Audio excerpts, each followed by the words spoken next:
Hello বন্ধুরা, সবাই কেমন আছেন? আশা করি সবাই ভালো আছেন। আমিও ভালো আছি।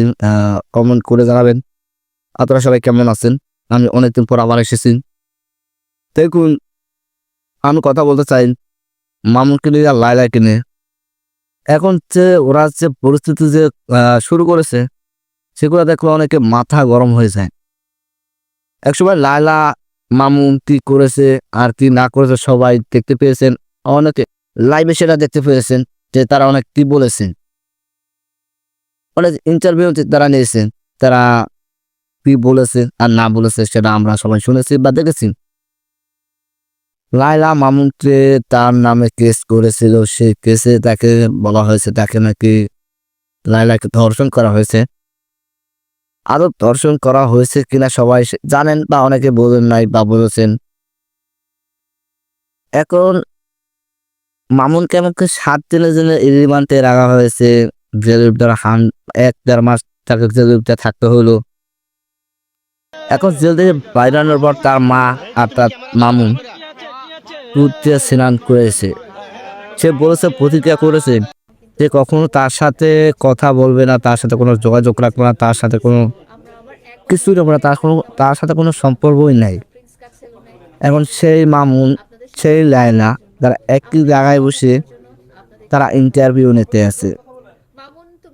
এখন আবার হচ্ছে একটা ইন্টারভিউ নিতে আছে। সেই ইন্টারভিউতে বলা হয়েছে যে তার সাথে আমার সাথে কোনো সেরকম সম্পর্ক নাই। আর যদি নাই থেকে থাকে তাহলে মামুন তুই কেমন ধরনের মানুষ? তুই তো নিজেই বলেছিলিস যে তার সাথে কোনো যোগাযোগ রাখবে না, তার সঙ্গে কোনো সম্পর্কই রাখবে না। এখন ওয়াই টাকা দিয়ে এখন তার সাথে কথা বলছো, তার সাথে ইন্টারভিউ নিয়েছো, তার সাথে অনেক কথা ধরনের বলছো। আসলে কি অনলাইনটাকে কি তুমি নিজের হাতের মুঠে এনেছো? তোমরা আসলে কি চাও? তোমাদের ভিউ কমে গেছে বা তোমরা ভিউ পাও না। এখন লায়লাকে এনে ভিউটা আরো বাড়িয়ে নিয়ে চাও। এখন তোমরা কি আমি কি বলবো বন্ধুরা, তোমরা সবাই ভিডিওটা সবাই দেখে আসে যে আসলে ওখানে কি বলা হয়।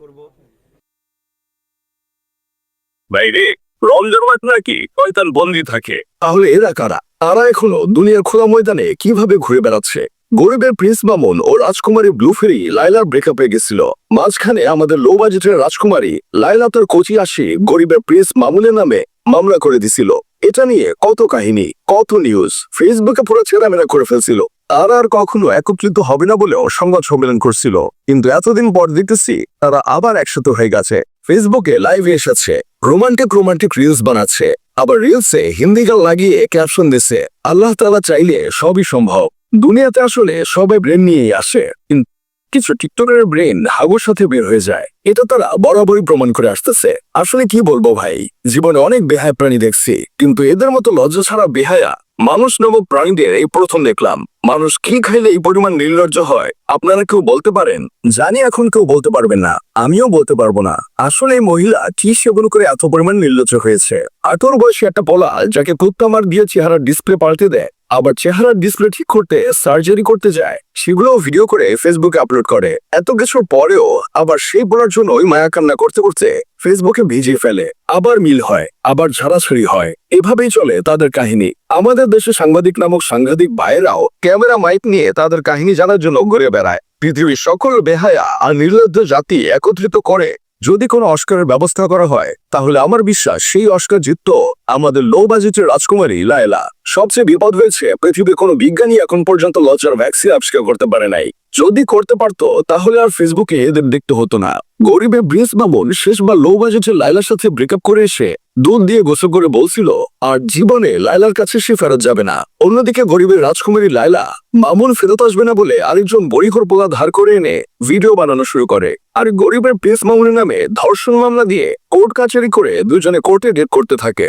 এসব দেখে মানুষ হয়তো ভাবছিল তারা আর কখনো এক হবে না, কিন্তু তারা মানুষের ভাবনার উপর হিসু করে দিয়ে আবার এক হয়ে বলতেছে এসব মামলার জন্য আমাদের দুজনেরই বিজনেস ও কন্টেন্ট বানানোর ক্ষেত্রে অসুবিধা হচ্ছে, তাই আমরা এখন থেকে আবার এক হয়ে গেলাম। গরিবের প্রিন্স মামুন বলতেছে, আমি লায়লার কাছে যাইনি, লায়লাকে আমার সিলোনে নিয়ে এসেছি। তবে আমি আগের রিলেশনে ব্যাক করতেছি না, কিন্তু আমাদের ঝগড়া মিটমাট করে নিচ্ছি। ও ওর মতো থাকবে, আমি আমার মতো থাকবো। যদি ব্যাটে বলে লেগে যায় তাহলে আবার একসাথে কন্টেন্ট করব। আমার বন্ধু কেরামত আবার গরিবের রাজকুমারী লায়লার মতো একটা নির্লজ্জ মেয়ে খুঁজতেছে বিয়ে করার জন্য, কারণ বউ যত নির্লজ্জ হবে সংসার তত সুখের হবে। এইসব দেখে তো কেউ বলতেছে টিকটকার মামুনের মনে হয় এখন টাকা ফুরিয়ে গেছে, তাই আবার সুগার মমের কাছে ফিরে এসেছে। আবার কেউ বলতেছে এতদিন ভালোই ছিলাম, এখন আবার মা ছেলে নাটক শুরু হবে। আসলে তারা মনে হয় ইচ্ছা করে এমন নাটক করে যেন আলোচনায় থাকতে পারে আর ভিউ বাণিজ্য ভালো চলে। যাই হোক, শেষমেশ আমি গোলাম হোসেন একটা কাজের কথা কই। শুনছিলাম লো বাজেটের রাজকুমারী লায়লা নাকি ভালো একটা জায়গায় জব করে, তাহলে তার কলিগরা তাকে কিছু বলে না ভাই?